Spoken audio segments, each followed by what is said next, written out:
update how far you feel like you've got the install going and progress in camp so far? Yeah, I mean, I feel good about it.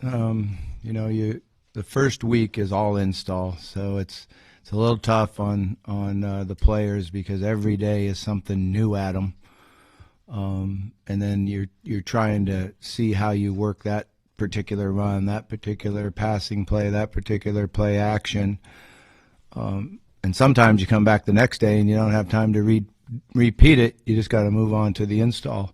This is the week that you go back and refine everything and start to see what our identity is or what we think our identity is, and you should make strides. And I feel good about where we're at. I feel like we're much better right now than we were a year ago at this time. It looked like from the numbers we were given that Saturday in the scrimmage, both your top quarterbacks had very productive days. Could you maybe describe what it looked like for you?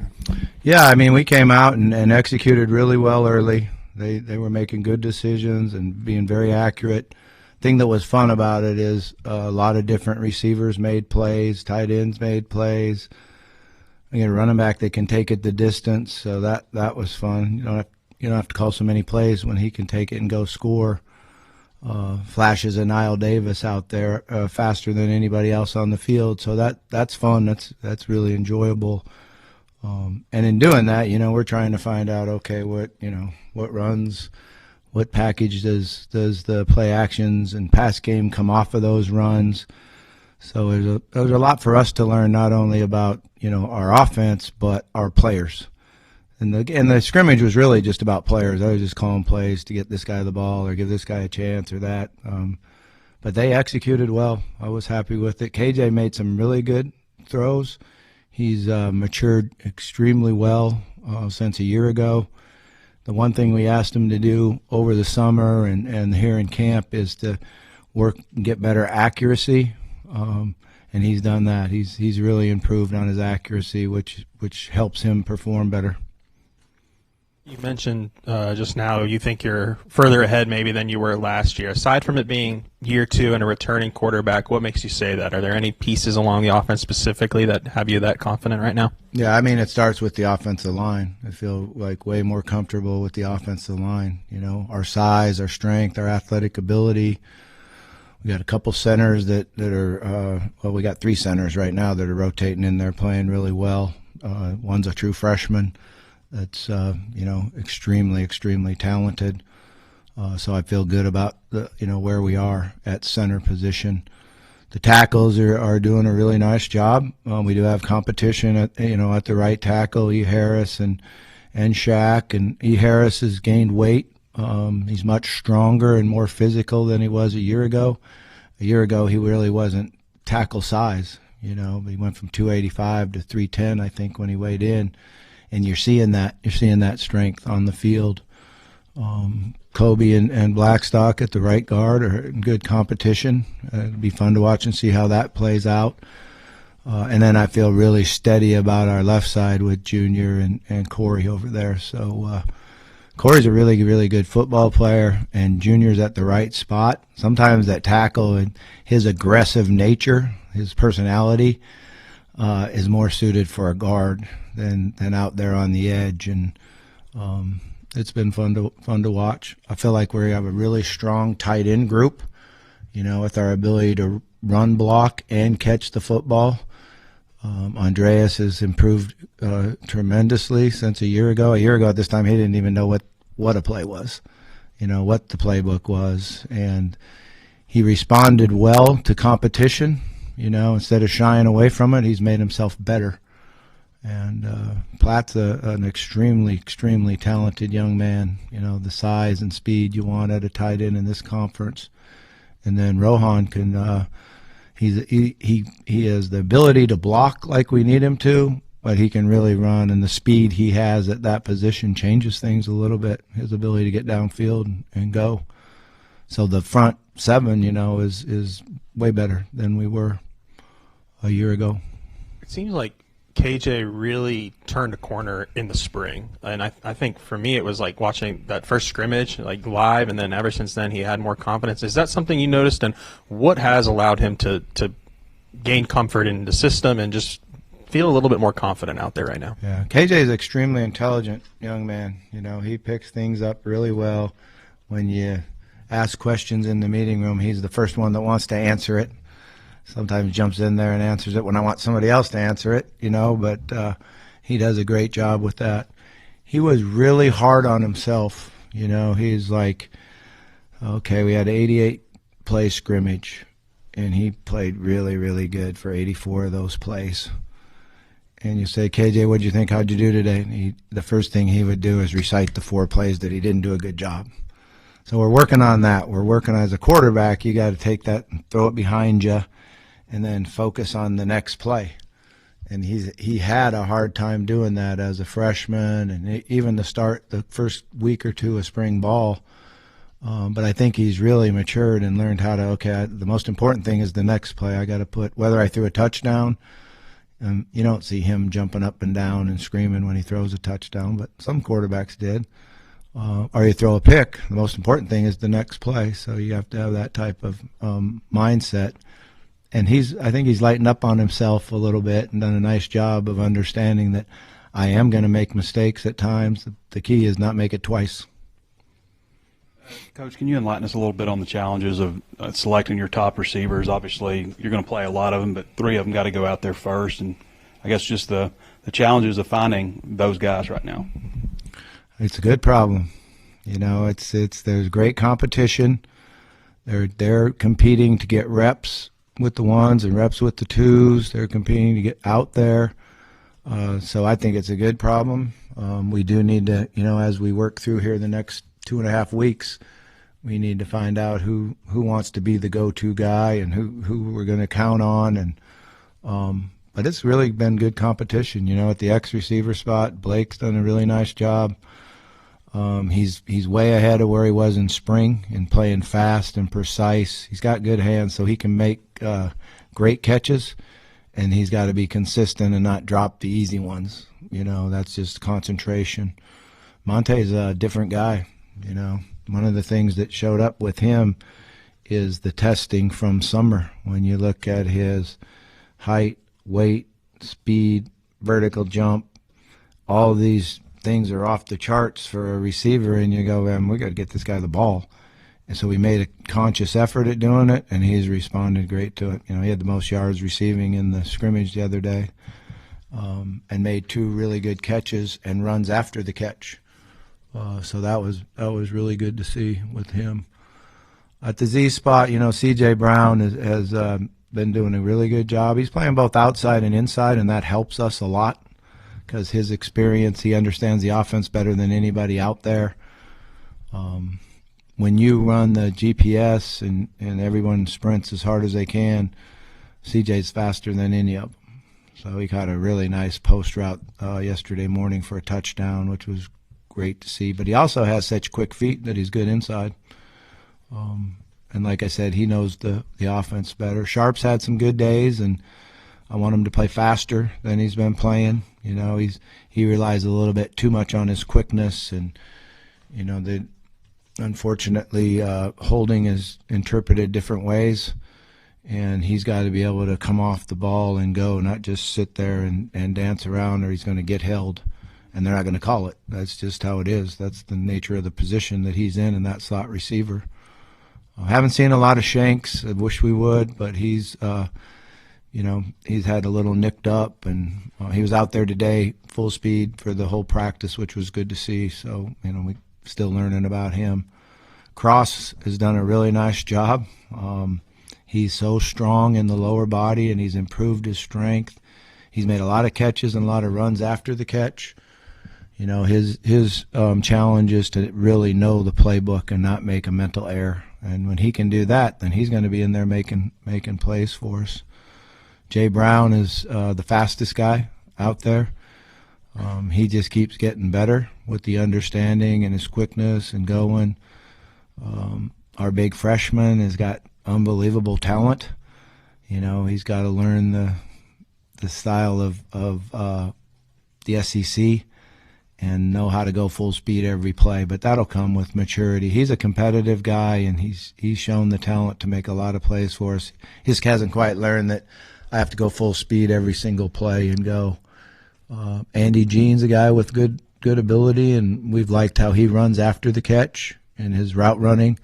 So, like I said, it's really good competition out there. I hope I didn't forget anybody. Crutchfield's come along. You know, Crutches, when he first got here, he was so out of shape that it was like, man, is this guy ever going to be able to play for us? And then he lost 15 pounds, I think it was, in between spring ball and now. And he's faster, and he's competitive. He needs to get in the playbook, make sure he doesn't make any mental errors. But the last 3 days, you know, it was great to see him make plays. He had a great play in the scrimmage, caught a ball, broke a tackle, ran it in for a 30-some yard touchdown. So it was really nice to see that. So we do have a lot of guys there and a lot of competition, but it'll play itself out. You know, we just gotta keep working them, and they got to keep getting better. Sounds like with Monte, when we talked to you in the spring, you were kind of at a crux. Do we drop his weight and get him faster, or do we keep him different? Sounds like you decided, I guess, let's keep him different. Well, he couldn't drop any weight, and it wasn't percent of body fat either. He's just this big man, solid and big man. So that idea, hey, let's thin him up and get him faster, that was a stupid idea by me. It wasn't working. You've worked with Raylan in the past at Missouri State. Just what has it been like for you to get back with him, kind of rekindle that relationship? And I know you've talked a little bit about how he's doing, but how do you feel like he's adjusting, you know, to the SEC level? Great. You know, he gets a step ahead of everybody because he's been in the offense and experienced it, and, you know, been able to call plays for him before. He had a really, really good spring, and he's doing a good job. I'm just trying to push him harder. You know, this is a tough conference and tough league. He's going to go against a lot of really good players, and he just has to push his speed down the field more. He's got great feet and he's got great hands, you know, and he's going to get open and he'll do a good job of running after the catch. But we've got to be able to use. He's fast. He's super fast, and sometimes I don't see it out there. But I've timed him in the 40 before, and I know how fast he is. I want to see that speed on the field. Coach Talon was telling us the other day about the VR headset that he's got. I'm curious, what did you think whenever he came to you with that idea, and kind of what do you think about it? Darth Vader. That was my first thought. He looks like Darth Vader when he puts it on. So, no, he came in and told me he had a conversation with the quarterback from the Generals, and he told him that he felt like it really helped him take a step from his junior year to his senior year, or it might have been his sophomore year to his junior year. I don't know how many years he played, but so we looked into it. Coach Pitt was great about going and being able to get it for him. They've worked extremely hard with it. You know, I think the number one thing I'm seeing showing up is we've tried to really focus and concentrate on wide vision. You know, being able to see the whole picture, and then you go to close vision to make the throw. I have a little bit struggles with like KJ, because KJ didn't take driver's ed, so he don't know anything about aim high and driving. You know, he didn't know anything about keeping my eyes down there, and I see all this stuff. How do you get a license and don't go to driver's ed? I don't understand that. But they taught me that. Aim high and driving. You won't hit everybody out there. So that's what we're trying to do as a quarterback. We're trying to aim high and driving, and then see what the coverage is, and then zero in on our progression. And you can take the thing and go like this and all the way around 360 and do it. And then when you do a play, you can see where his vision is and what he's looking at. And, you know, like there's a few times KJ drops back and he's looking in the stands at the blonde on row 3. And like, KJ, what are you doing? And the defense is over here, man. So they work hard at it, and it's fun. We have fun with it too. You know, it's something that's unique and fun for them. They really enjoy it, and I think it's helping us, no question. And you talked about the tight ends a little bit earlier, but I'm curious, do you feel confident that they'll be more involved in the passing game this year for you? If they get open, they will. It's really easy. Quarterbacks throw the ball to guys that are open. So they get open, they'll be more involved. You know, there's no question that they'll be able to do that. But I think that we have the different styles, and they've all done a nice job of catching the ball in practice and running with after the catch. And the quarterbacks feel comfortable with where they're supposed to be. They'll be there. So that's good.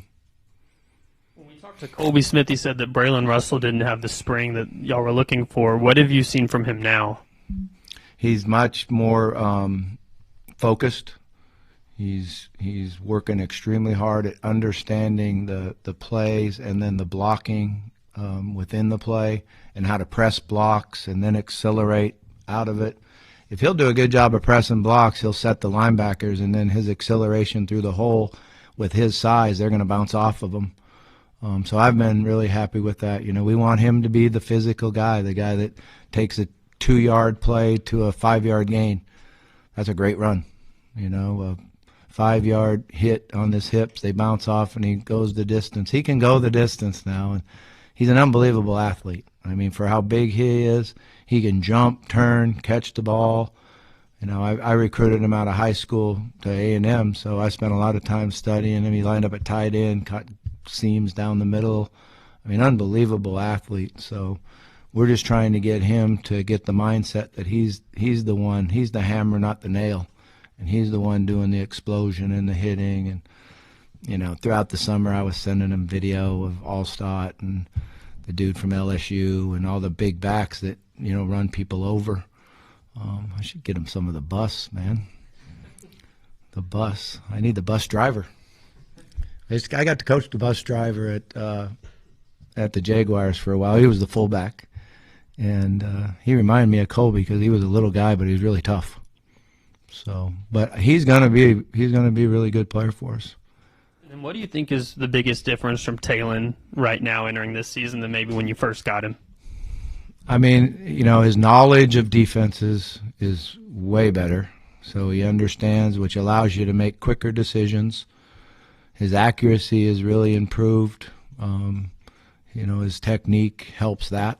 You know, he's an unbelievable, coachable young man, and he works hard at his technique, and that's helped him extremely. He knows the offense too, so that makes it better. That makes everything work a little quicker.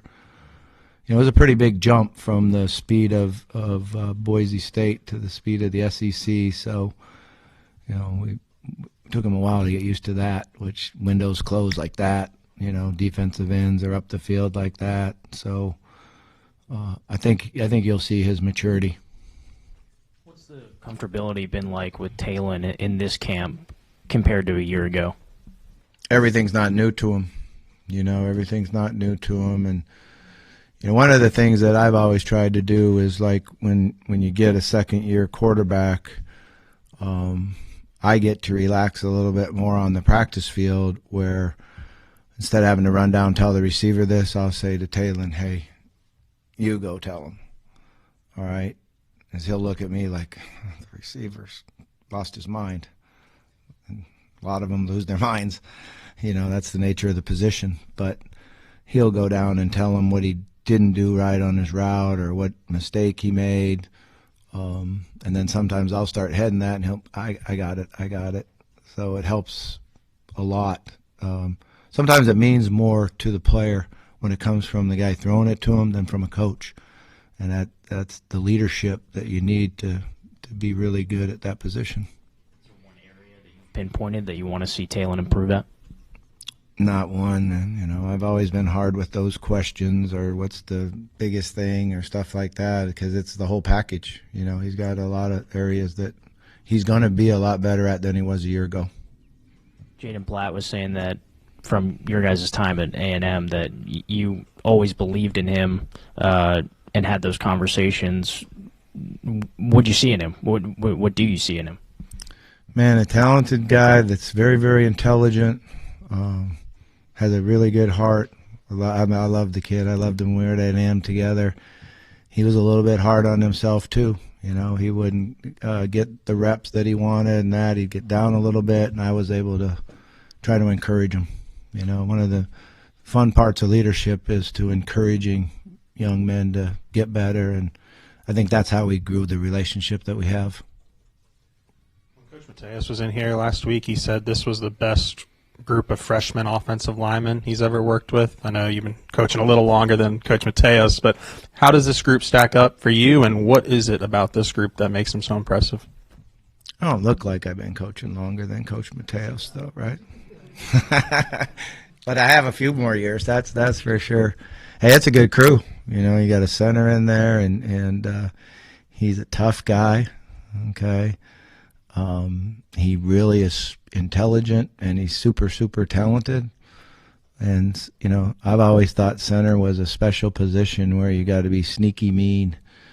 And those All-Americans that are like that, their personality, then they become great players like Swanson was when he was here. You know, so he's got those traits that I think will make him really good. You know, we count Shaq as a freshman. Of course, we all know how big a stature he has, and he's getting better and better. He's just got to do the little things. You know, sometimes when you're that big and strong, you get away with stuff, but he needs to do the little things. Cherry plays both inside and outside. He's a tough guy. You know, we got a freshman that's talented and tough. You know, he walked over to me today when we were in the first break, and he said, "I love camp." He said, "All it is football. All it is football. I love this." I said, "Me too." Yeah, I didn't really know what to say to him, you know. He just came out of nowhere and came over and told me that today. And then we got this Prudhomme, who's going to be a monster. I mean, he's the strongest guy with his hands and his upper body strength and his hips that we have on the O-line. Unfortunately, he wasn't a guy that graduated early, so we didn't have him for spring.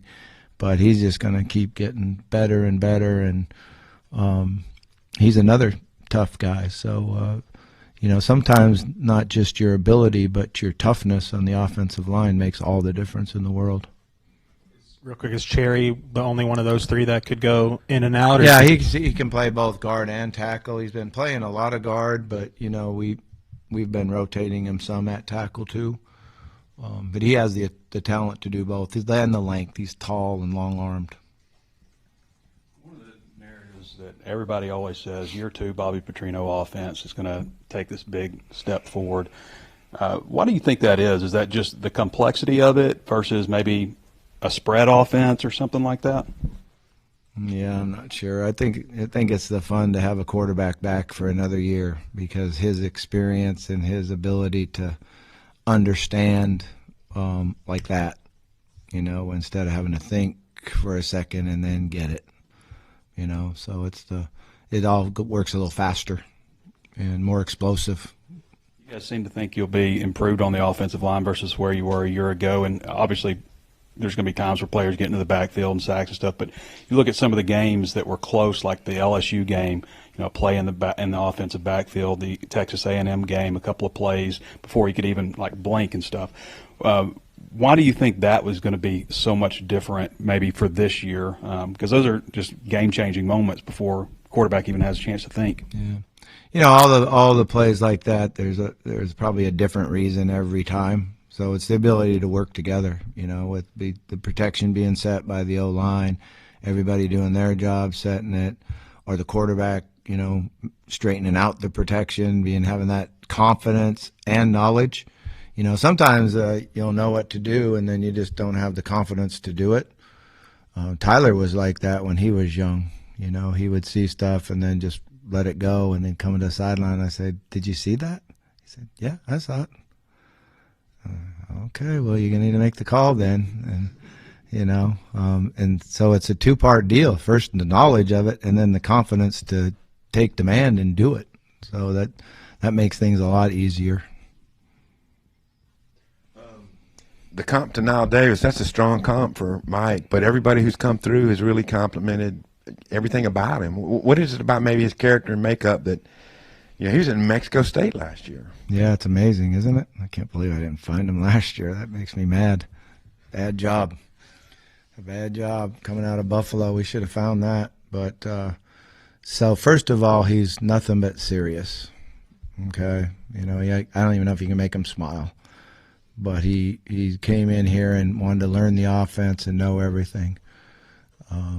like I told Colby Smith when he was a freshman, if you don't protect the quarterback, you don't play. Mike's a great pass protector. His size, his strength, his knowledge, he's a great pass protector. He's 226 pounds, that is super fast with good vision, and he's going to be able to break long runs where we don't have to line up and call another play, so that's exciting. Taylor said in Atlanta that he was engaged and that like she helps him, she smooths him out. What does an engaged Taylor look like to you? I don't know. I haven't really met his girlfriend. I saw her once on his shoulders after the Tennessee game. That's all I know about her. But Taylon's a great young man, and I'm excited for him that he found the woman that he loves and that he knows what he wants to do. But he's been pretty much like this, with his personality and everything. He doesn't do a lot of ups and downs. He comes to work every day and gives you a full day of work. Coach Pittman has talked a lot about the importance of turnovers, forcing more on defense and then protecting the ball on offense. Curious, how has that gone this fall camp, and do you feel like y'all are doing the things you need to do to improve that this year? Yeah, we're working hard at it, and certainly some of the turnovers that we had last year, cost you games, and I think some of that is, knowing the game better, understanding how I need to take care of the ball, how if I throw the ball away, I get to the next play, so I don't panic and I have poise, and which I thought he did as the year went on, and improved really well on that, and so we'll definitely have to take care of the ball better.